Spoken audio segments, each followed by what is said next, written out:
Hi, welcome back to our class in Conflict and Mediation for a discussion of Chapter 5.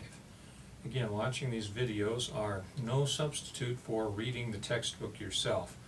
I will say about 10 things, the textbook says 100 things. And some of those will connect with you directly, and you need to read those for yourself and let them jump off the page at you, because I don't know what connects with every one of you out there, and with everyone it's something different. So be sure to read every chapter of this book, and this book is well worth it. It's not terribly long as far as textbooks go.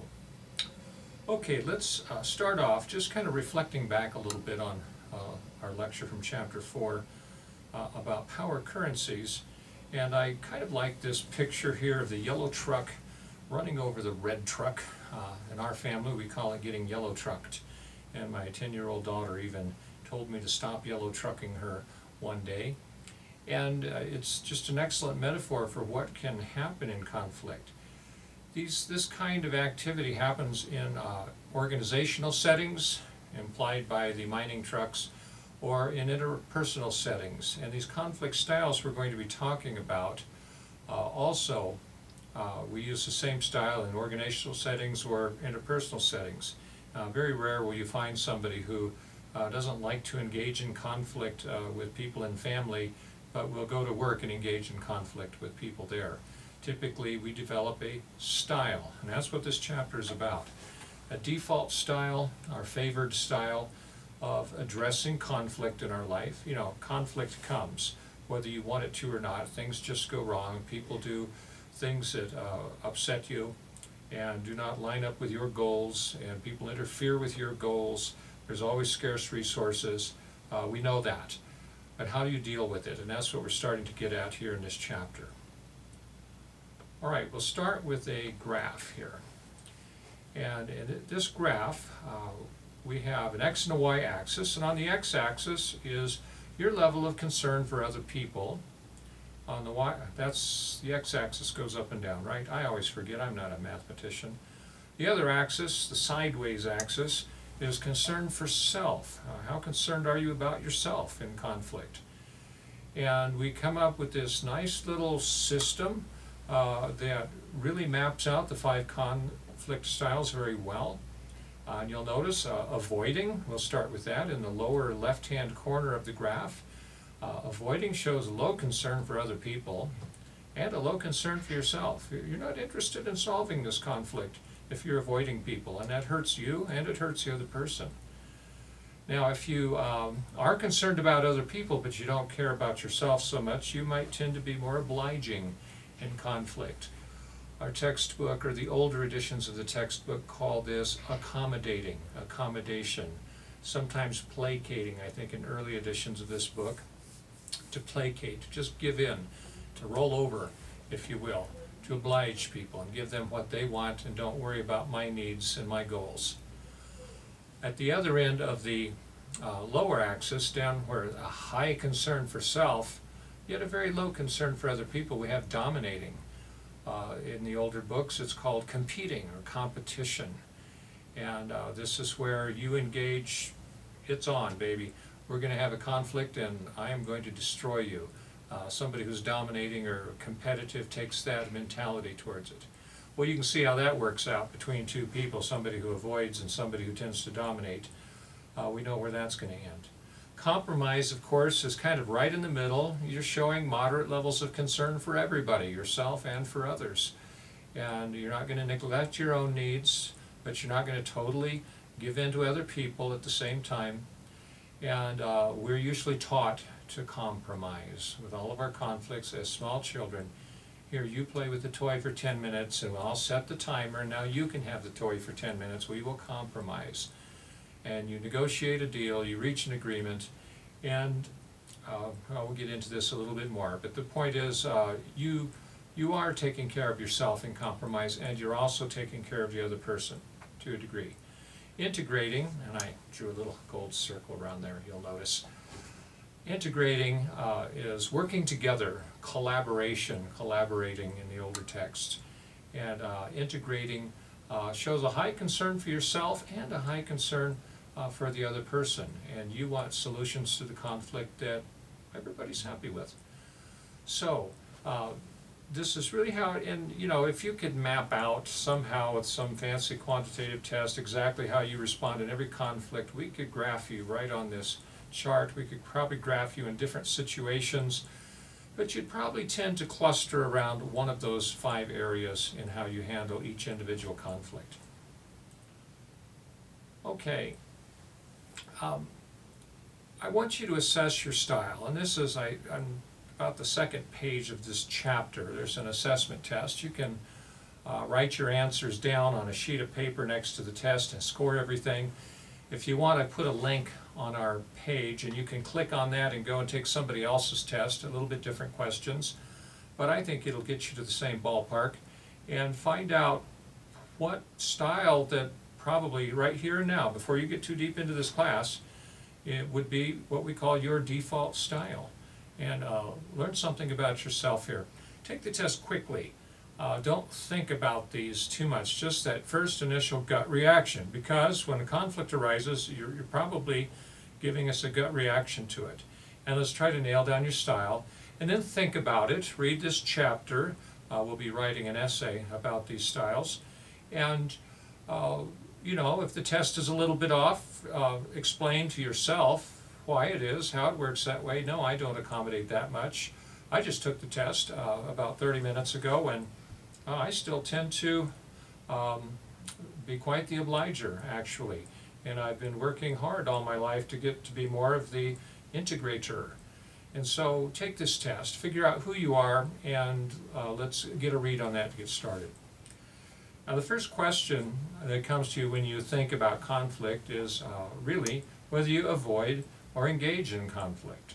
And and if it's low concern for self, low concern for others, you're probably down in that corner where you do avoid.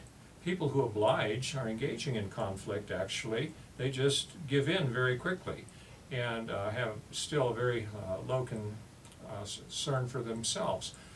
And people who dominate, obviously, are engaging, but people who compromise are engaging in the conflict, and people who integrate are engaging in the conflict. There's advantages to avoiding conflict, and this is what I want you to see throughout this chapter, is that these styles, they're not right or wrong.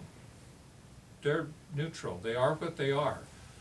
In certain situations, certain styles can be damaging to relationships. We need to recognize that. But in another situation, that same style may be exactly the right thing to do. So, advantages of avoiding. You know, I was having some conflicts with people at the last university where I worked before I came to NAU, and you know, I knew I was leaving. What's the point in really working things out, collaborating with them to resolve the issues the department was having? I was going to leave the department, and they would get to solve the problems on their own the way they want, without having to accommodate me or to oblige my needs or to work with me. So sometimes when you know a relationship is going to end, or when a relationship is just a momentary, you go into a certain store, you buy a product, the product doesn't work, you take it back, and they won't give you your money back. And now you've got a conflict with the people in that store. They may have the power currency to come out on top in the conflict and get what they want. At the same time, you don't have to ever go back to the store. You can break any interdependency. Most stores these days recognize that and really oblige their customers quite a bit, because they want you coming back over and over, and they know they make it back in the long run.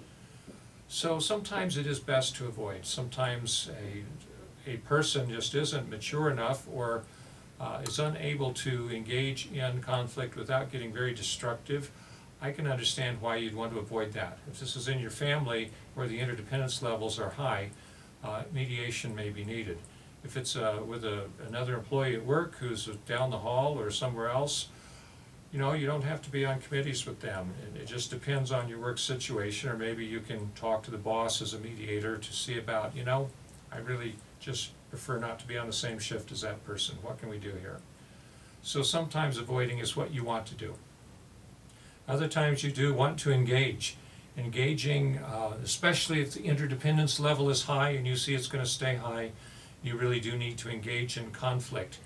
But if it's a dominating competitive person, you don't necessarily have to engage in that competitive way if you can reframe the conflict in some way so that they're more integrative in how they handle it.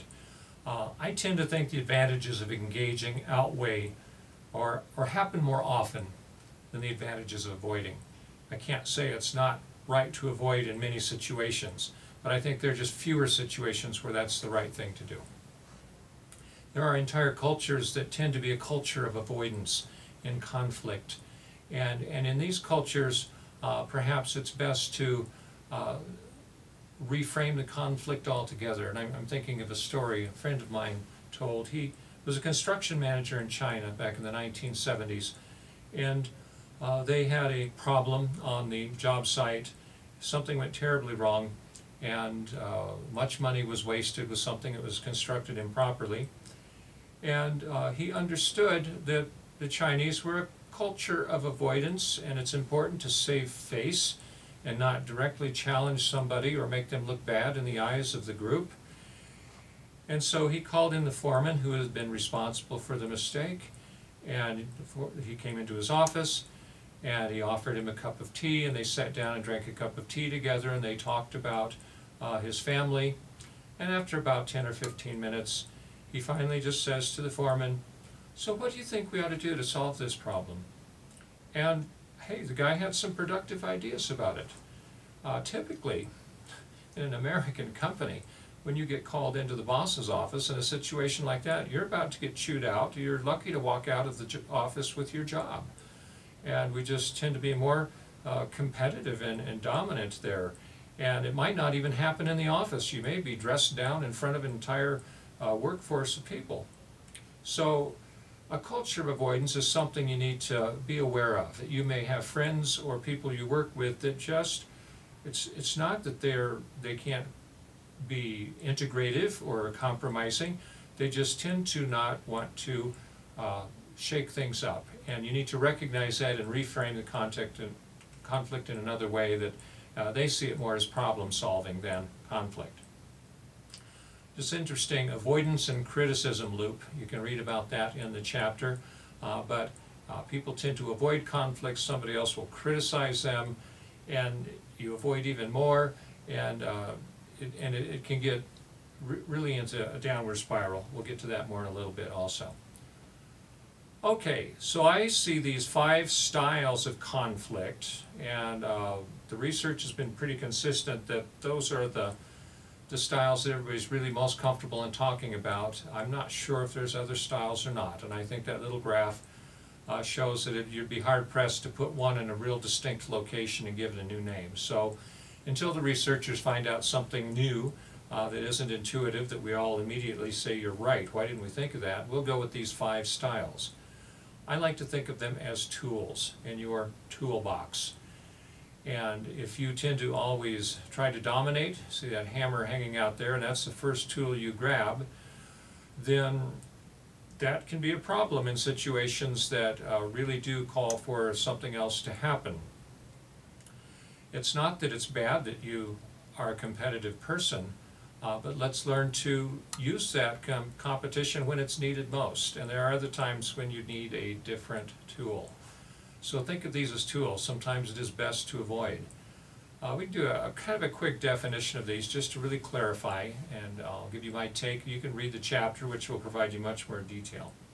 Avoiding conflict is really pretty straightforward. You don't like conflict, and you try to get away from it. This has probably come from patterns in your childhood where you didn't win. Perhaps younger siblings tend to do this. Other younger siblings get really feisty and learn to duke it out with their older siblings and become better at it and don't avoid.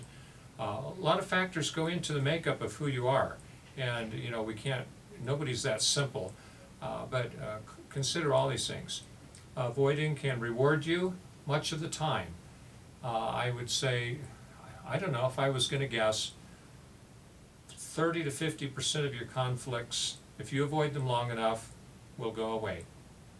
If you avoid writing those essays for that class you're taking and the teacher's bugging you to write them, and you're having a conflict over that, if you avoid it long enough, you're going to get an F in the class, you're going to be upset, it's going to wear off, a month passes, and it's over.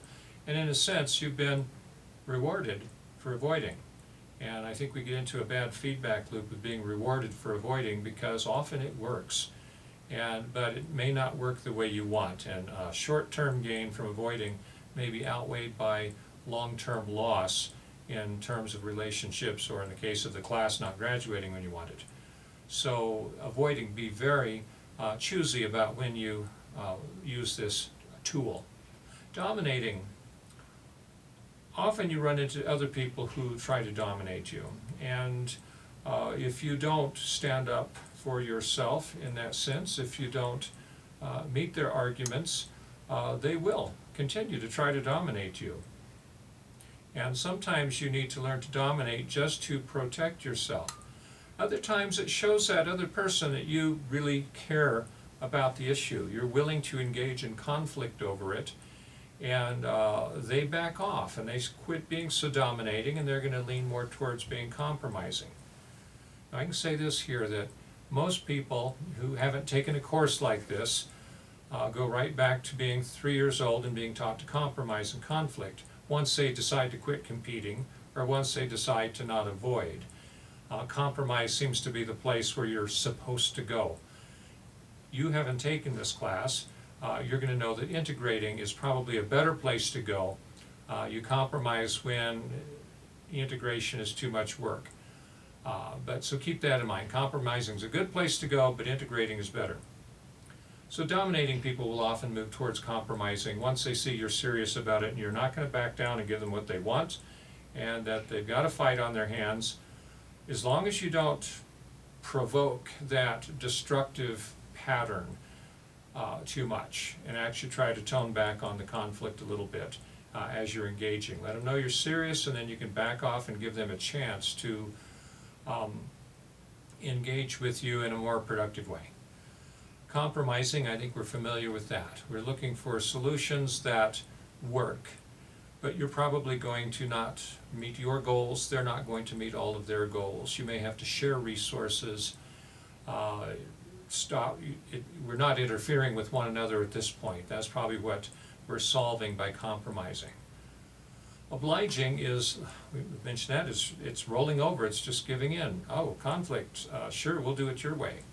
I tend to be that way. I tend to rationalize it by telling myself, really the issue's not that important. But sometimes it is. When you're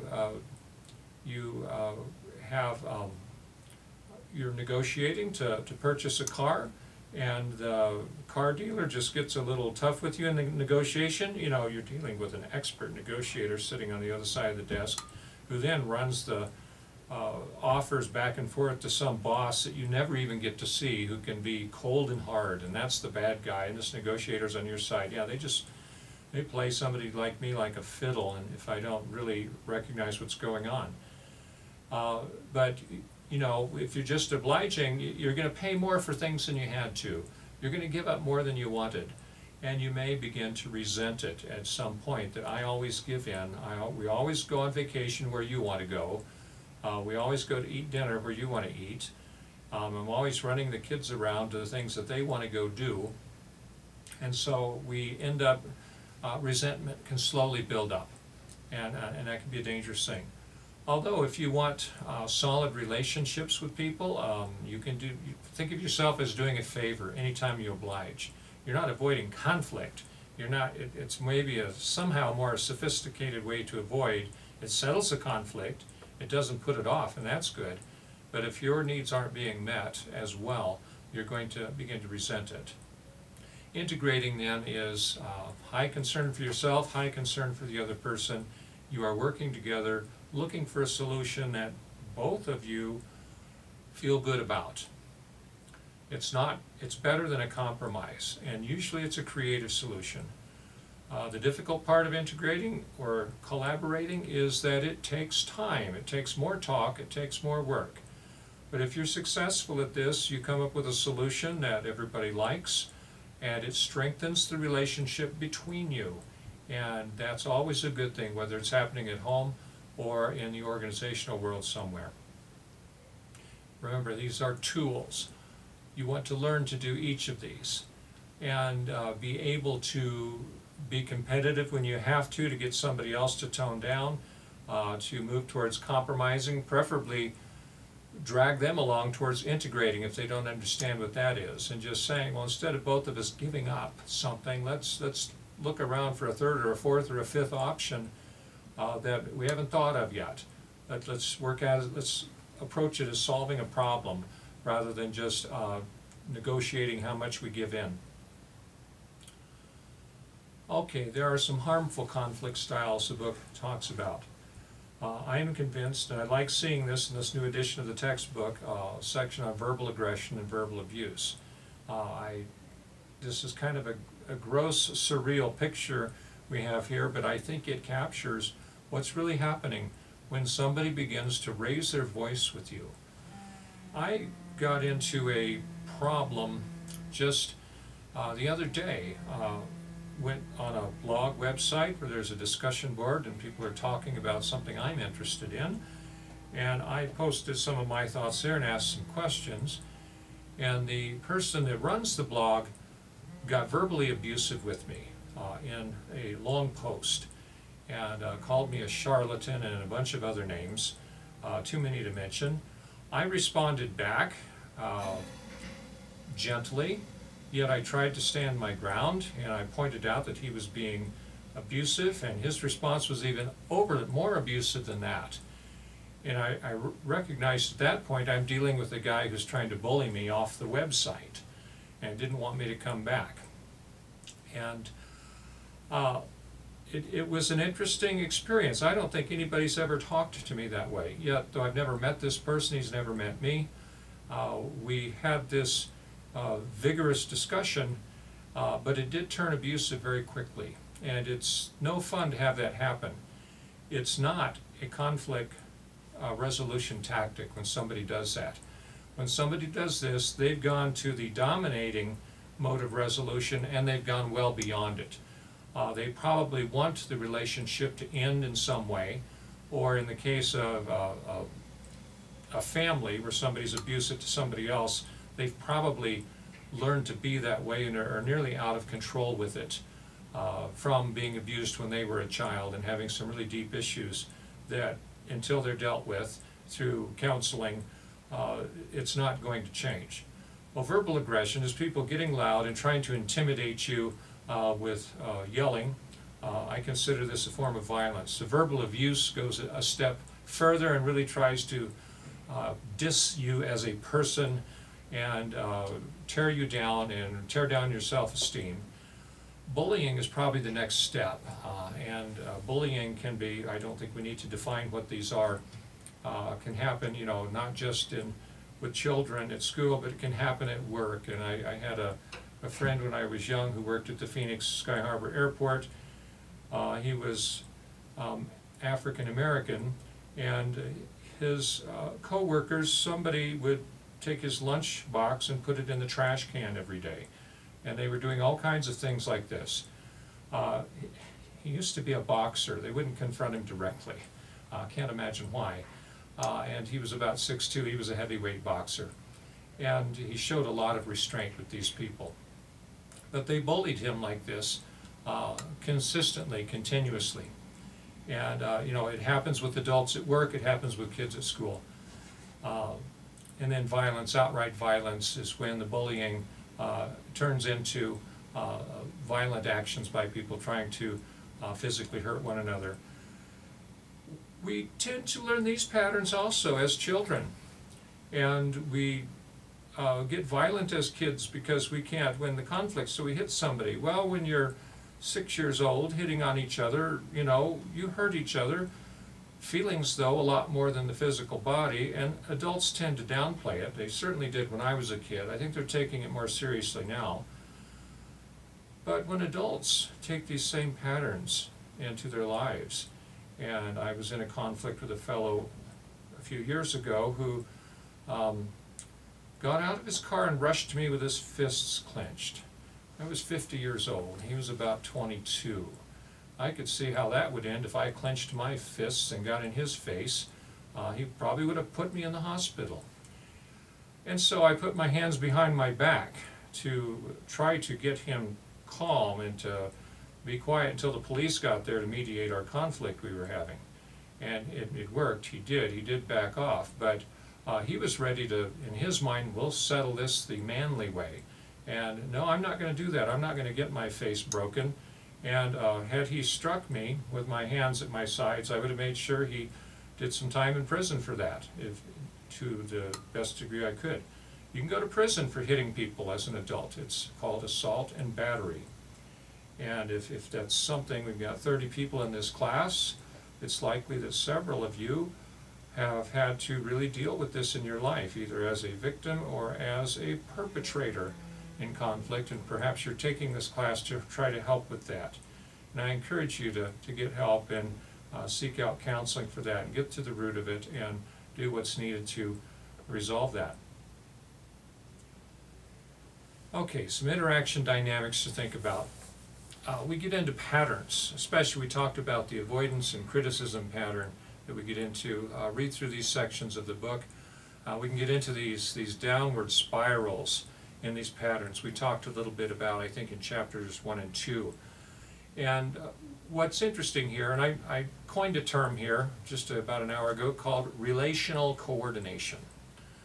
We get in relationships with people, and the two of us, by practice, by tacit agreement, set up patterns of interaction where maybe two friends, maybe one friend is the kind of the leader of your little friendship and says, well, hey, let's go over here and do this today. And you say, okay, and you go along with that. And typically somebody usually takes the lead, even though you feel you're equals. Somebody tends to be a leader there in relationships. You get into interaction and conversation patterns, and they get coordinated. You play your role, they play their role. The two of you step into another situation, the roles remain the same. But then you'll go into, leave that person, and 2 hours later you're with another friend, and the roles can be very different, and you have a unique relationship with that friend. In communication, we call this theory, if you've had COM 200, the coordinated management of meaning. I just kind of change this to relational coordination, if that helps you grasp it. You have a unique relationship with everybody in your life. You construct it and build it as you go, and patterns get set in place, and you can get stuck in those patterns, especially with family members. And it's very difficult to change them. What you have to do to change them is to literally start acting and talking differently. Sometimes it means standing up for yourself and not letting somebody always run over you. Sometimes it means toning things down and asking somebody, no, I really want to know what you'd like to do tonight. And trying to draw that out of them and really, but you've got to take action to break the pattern, to break that coordinated pattern that you've set up with that person, and to move on. People do get stuck. They get stuck in the mud like this person here, and very difficult to get unstuck. And there's some reasons for that. One of those the book talks about was the golden age, when you felt good about who you were as a person, maybe at age 12. For me, it was about age 12. Felt good who I was as a person, and felt I was high up in the pecking order among the boys at school. And all the boys would get in fights to try to settle that pecking order, and I held my own okay. Got my rear end whooped a few times, but usually okay. So I felt good about myself with a very competitive conflict style. And this was also early enough to be an early experience. And I had a younger brother and parents that didn't watch us too closely. So I tended to be very dominant with my younger brother. And that early experience, started carrying into my teenage years, where I was not good at handling conflict and was still kind of a violent kid. And it's very difficult to break out of those. Gender styles were also involved. Young men don't back down from one another. You look somebody right in the eye, you hold your own, and if if somebody punches you, you punch them right back. And we get this male way of addressing conflict, and very unhealthy in my view. At some point in my life there, I decided I don't want to be that kid anymore, and started consciously trying to change. But my problem was I swung too far the other direction and became somebody who avoided conflict, because I didn't feel like I was in control of myself if I engaged in conflict, and I didn't know how to engage in rational, reasonable debate and discussion to solve problems. All I knew was I want to do it my way, and I'm going to punch you if you don't agree. And that's not conflict resolution skills. That's being a verbally abusive, that's being a bully, that's being violent. And so I swung too far the other direction, and I've spent the last 30 years trying to come back into the middle. Yeah, you can get stuck. It can take a long time to get free from whatever conflict style you're stuck with and realize you can use these other tools. And I thought I was getting pretty good at it until the guy started abusing me on the blog the other day, and I decided, you know, I'm just going to end that relationship. I won't go back to that blog. I don't need to prove myself, and this guy's not going to be reasonable with me. I have chosen to avoid that, and since it's the internet and don't even know who the guy is really, it really doesn't matter. Not a good choice with a colleague down the hall. There's a level of interdependence that's higher there that I've got to force myself to use the other tools. So how do you get free of being stuck in the mud? Well, it can start with a class like this. A lot of introspection is needed, understanding yourself. It can start with this conflict styles assessment test you're going to take, writing this paper about it, and I'm going to ask you to write about getting unstuck and some ideas about that. Often it requires going back to childhood and recognizing in that golden age or that early experience, or looking at your gender style, how you got to be who you are with regard to conflict. What were their key events that you need to work your way through emotionally? Maybe you need to forgive somebody. Maybe you need to recognize that, oh, I was wrong, I was young, I was immature, I didn't know. And tell yourself, I'm going to start handling conflicts in a more integrative manner. Sometimes that means competing with somebody to get started. Sometimes it means not avoiding a conflict, but postponing until you calm down there. You seem really upset right now about this. This is an important issue to me. I can see it is to you. Let's talk about this tomorrow. Let's just sit down, have a cup of coffee, and get started talking about this and see what we can figure out. And often that's not avoiding. Yet, if you're somebody who tends to avoid and you don't want to deal with somebody who's angry, that can be a good method, a good tactic for just waiting until their emotions have calmed down and they've had a chance to think about it a little bit, and a chance to think about how interdependent they are with you. But to get free from getting out of stuck in the mud, you need to come up with some tactics that fit your situation, who you are, and will help you to begin to take steps the right direction. Pat yourself on the back every time you do something good.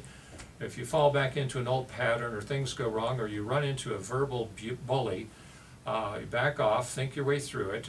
Could you have done anything different? There's nothing I could have done different on that blog. That guy was showing off for his regular blog readers, and he just did his best to run over me. And interesting that I teach rhetoric, and I could have really taken him to town with all of his argument fallacies and made him look foolish. He probably would have just deleted my post from the blog, and it would have been wasted time for me. So examine yourself, figure out who you are, try to figure out why you became that way, and then come up with some kind of action plan to begin to deal with conflict in your life in a more healthy way. And yes, this can get deep, it can get emotional, but it's a necessary part of the process. I'm not your counselor to help you walk through that, but we do a little bit of that as we go through the class. You'll notice in my comments on your papers tend to be more about trying to point you different directions rather than just discussing your mastery of the concepts. This is one of those classes where I think can really change your life. All right then, so thanks a lot for listening and watching, and we will talk to you in our next lecture.